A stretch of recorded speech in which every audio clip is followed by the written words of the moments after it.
ઈડર ખાતે ઈડર નગર ઉત્સવ સમિતિ દ્વારા આયોજિત ભગવાન જગન્નાથજીની 26મી ભવ્ય રથયાત્રા યોજાઈ હતી.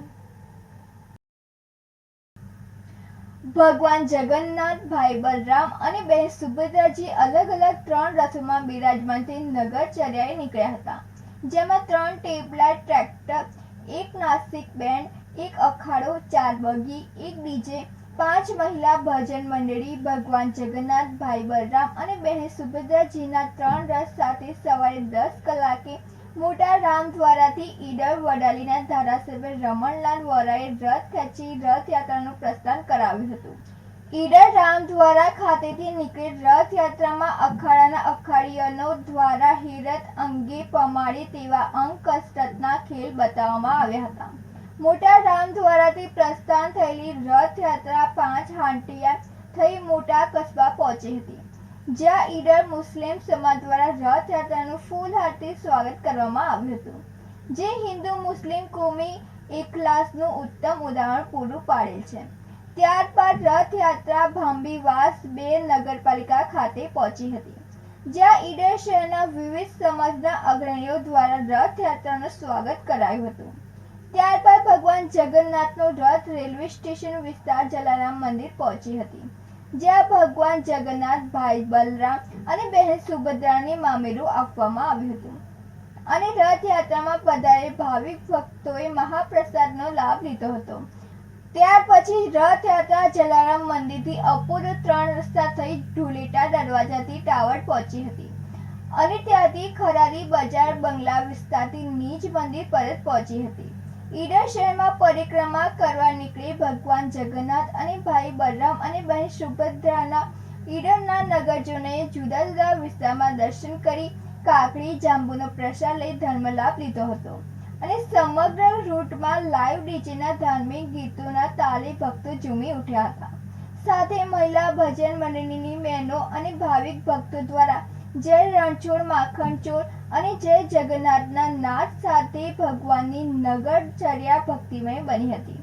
ઈડર શહેર અને આજુબાજુના ગામડાઓમાંથી રથયાત્રામાં પધારેલા ભક્તજનોએ ભારે ધામધૂમ અને આનંદ ઉલ્લાસથી રથયાત્રા પર્વની ઉજવણી કરી હતી. આ રથયાત્રામાં ઈડર નગરપાલિકા ફાયર બ્રિગેડ, ફાયર ફાઈટર અને સ્ટાફ સાથે અને ઈડર નગરપાલિકા staff, Idar civil hospital staff ખડેપગે હાજર રહ્યા હતા તથા સાબરકાંઠા પોલીસ અધિક્ષક વિજય પટેલ અને નાયબ પોલીસ અધિક્ષક સ્મિત વાઘેલા, પાયલ સોમેશ્વર સિંહ, પીઆઈ, પીએસઆઈ, મહિલા પોલીસ કર્મી, બોડી વોર્ન કેમેરાથી સજ્જ પોલીસ જવાનો, હોમગાર્ડ, ઘોડે સવાર પોલીસ તેમજ એલસીબી, એસઓજી સાથે ચુસ્ત પોલીસ બંદોબસ્ત ગોઠવવામાં આવ્યો હતો.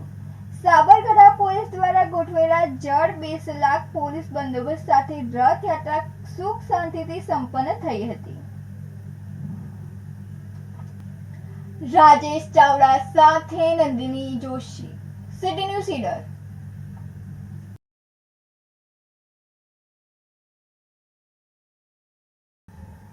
સાબરકાંઠા જિલ્લાના પ્રાંતિજ નેશનલ હાઈવે 8-3 રસ્તાથી એપ્રોચ રોડ રેલવે સ્ટેશન સુધી રોડ ઉપર ઠેર ઠેર મસ્ત મોટા ખાડાઓ પડી જતા વાહન ચાલકો પરેશાન છે. છતાંય જવાબદાર તંત્ર ગોળ નિંદ્રામાં હોય તેવું હાલ તો સ્પષ્ટપણે જણાઈ આવે છે.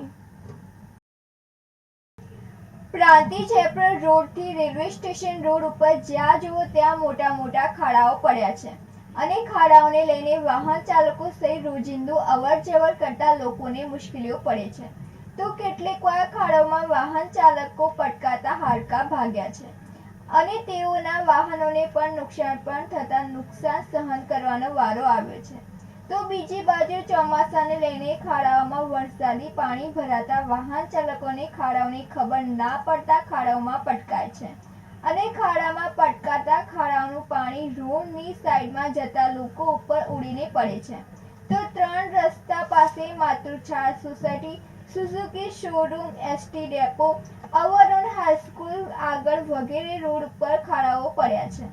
તો આ રોડ ઉપર નાની મોટી અનેક કચેરીઓ, શાળાઓ, કોલેજો, સંસ્થાઓ, બેંકો અને હોસ્પિટલો તથા સોસાયટીઓ પણ આવેલ છે અને આ રોડ ઉપર 10,000થી પણ વધુ લોકોની અવરજવર છે અને રજૂઆત બાદ પણ તંત્ર જાણે કોઈ મોટી જાનહાનિની રાહ જોવાતી હોય તેવું હાલ તો લાગી રહ્યું છે. ત્યારે વાહન ચાલકો તથા આજુબાજુમાં આવેલ સોસાયટીના રહીશોની માંગ છે કે આ રોડ ઉપર પડેલ ખાડાઓમાં પૂરવામાં આવે તેવી માંગ પણ ઉઠવા પામી છે। ત્યારે હવે જોવું એ રહ્યું કે જવાબદાર તંત્ર ઘોર નિદ્રામાંથી જાગશે કે પછી હોતા હે ચલતા હે જેવી સ્થિતિ જોવા મળશે, એ તો હવે જોવું રહ્યું। રમેશ મિસ્ત્રી સાથે નંદિની જોશી, સિટી ન્યૂઝ પ્રાંતિજ। આજે અષાઢી બીજના પવિત્ર દિવસે ખેબ્રહ્મા શહેરમાં રાધાકૃષ્ણ મંદિરથી ભગવાન જગન્નાથજી તેમના ભાઈ બહેન સાથે નગરચર્યાએ નીકળ્યા હતા। આજે અષાઢ સુદ બીજ એટલે સ્વાભાવિક રીતે રથયાત્રા યાદ આવી જ જાય।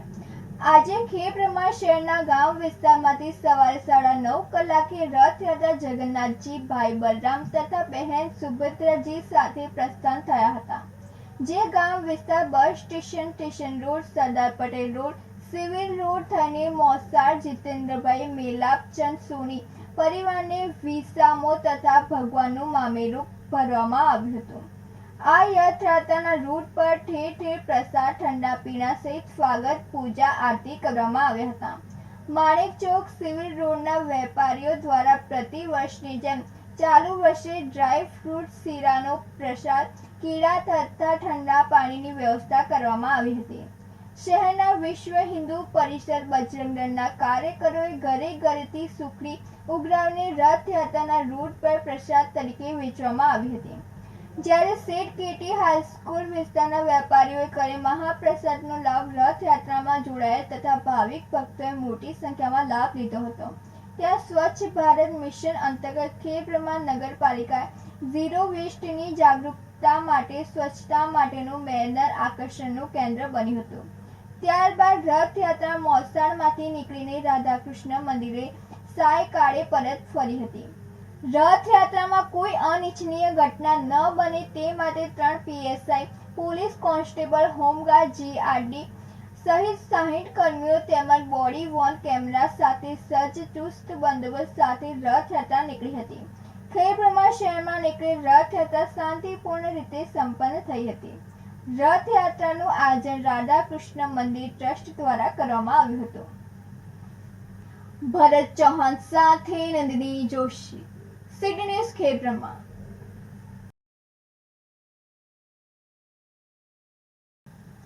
રાધનપુર તાલુકાના કોલ્હાપુર ગામ ખાતે શ્રી રામદેવ પીરનું ભવ્ય મંદિર બનાવી ત્રિદિવસીય ભવ્ય પ્રાણ પ્રતિષ્ઠા મહોત્સવ યોજાયો હતો।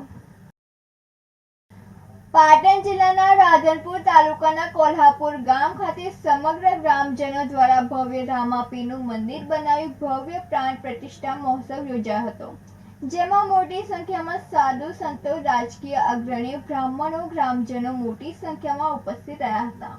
ભજન અને ભોજન સાથે ભવ્ય પ્રાણ પ્રતિષ્ઠા મહોત્સવ યોજાયો હતો। આ પ્રસંગે ભજન અને ભોજનનો કાર્યક્રમ, સંતવાણી એવા અન્ય કાર્યક્રમ યોજાયા હતા।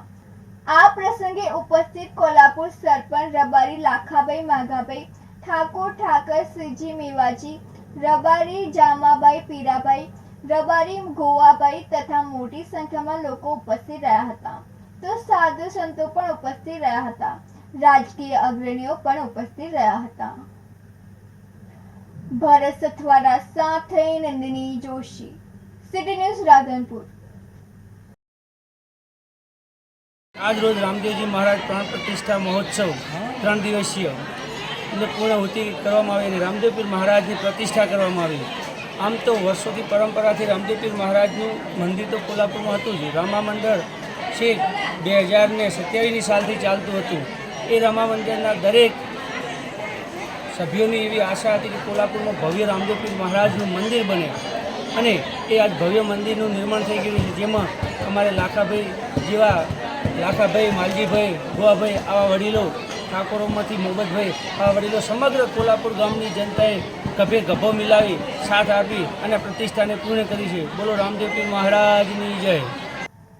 ગુજરાત રાજ્યના માનનીય મુખ્યમંત્રીના વરદ હસ્તે વડગામ તાલુકાના જલોત્રા ગામે બનાવેલી શ્રી શક્તિ એજન્સી દ્વારા પહેલા વરસાદમાં મકાનનું ધોવાણ થયું હતું, જેથી ગરીબ લાભાર્થીઓ પોતાના મકાનમાંથી બહાર રહેવા મજબૂર બન્યા છે।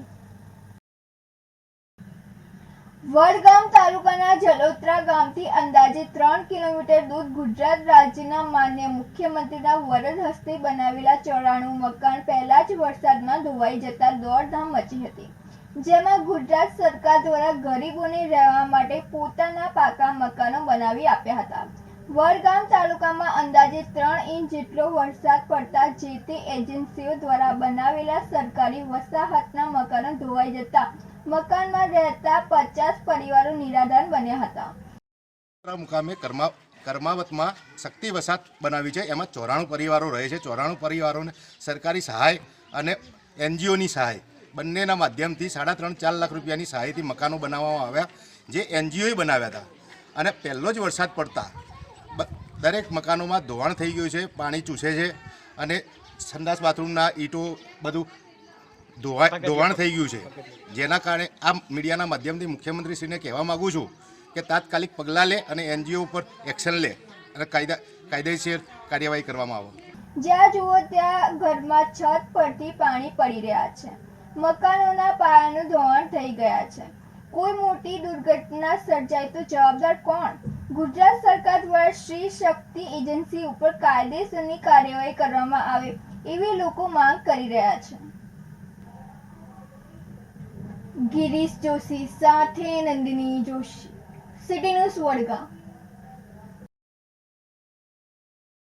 અમે હવે નવા મકાનમાં રહેવા આવ્યા તે સર ખાલી 2 દિવસમાં વરસાદ એટલો પડ્યો અને ઘર અમારા હતા તે ધોવરાઈ ગયા. ધાબા ઉપર પાણી ભરેલું, બધા રસોડામાં પાણી ભરેલું, તો અમારો વસ્તાર અમે આ 2 દાડાથી હેરાન થાય. સરકાર કોઈ હોભળતો નહીં. તો સાહેબ હવે અમે તમે કયો એમ કરો, ગામમાં રહેવાનું કોઈ અમારે સહિતા નહીં. સરપંચે અમને કીધું કે તમે ગામમાં ને નવા ઘરે જાઓ. તે નવા ઘરે આવ્યા તો ખાલી 2 દિવસમાં આટલો બધો ઘર ધોવામાં પડી ગયો. બધા પાયા ધોરાઈ જાય, આખું ઘર બર બધું રમણ ભમણ થઈ જાય. સરકાર અમને કોઈ સુવિધા કરી આપતું નથી. આ 2 દિનથી અમે હેરાન થાય. તો સર તમે કહેતા હો તો અમે એમ કરીએ, બધા લોકો અમે ભેગા થઈ અને અમે એનો ઉપનયન કરીએ. તો સર તમે કયો એમ કરો ને, આ બધું અમારા આ ઘર છે એટલો બધાનું નુકસાન આવ્યું. બધું આખું ઘર ભરેલું ધાબું છે. બધા જોઈને બધા જતા રહે પણ કોઈ ઘરનું કોઈ પેલું ઉપયોગ કરતો નહીં. વિજયનગર તાલુકાના વસાઈ ગામ ખાતે પ્રાકૃતિક કૃષિ અંગે તાલીમ યોજાઈ હતી. સાબરકાંઠા જિલ્લામાં વિજયનગર તાલુકાના વસાઈ ખાતે પ્રાકૃતિક કૃષિ અંગે તાલીમ યોજાઈ હતી. આ તાલીમમાં ખેડૂત મિત્રોને પ્રાકૃતિક ખેતી વિશે ઉપર માહિતી પૂરી પાડવામાં આવી હતી. તેમજ પ્રાકૃતિક ખેતીની માનવ જીવનમાં અગત્યતા અને દેશી ગાયથી ખેતી થકી માનવ સ્વાસ્થ્ય ઉપર તથા ફાયદાઓ વિશે ખેડૂતોને માહિતી આપી હતી. ખેડૂતોએ પોતાના ઘર પૂરતી શાકભાજી અને ધાન્ય પાકોની પ્રાકૃતિક ખેતી કરવાની બાંયધરી આપી હતી. આ તાલીમમાં સરપંચ TMT SM Damor, FMT Prakashbhai A Solanki, તલાટી તથા ખેડૂત મિત્રો હાજર રહ્યા હતા. લલિત ડામોર સાથે નંદિની જોશી, સિટી ન્યૂઝ વિજયનગર.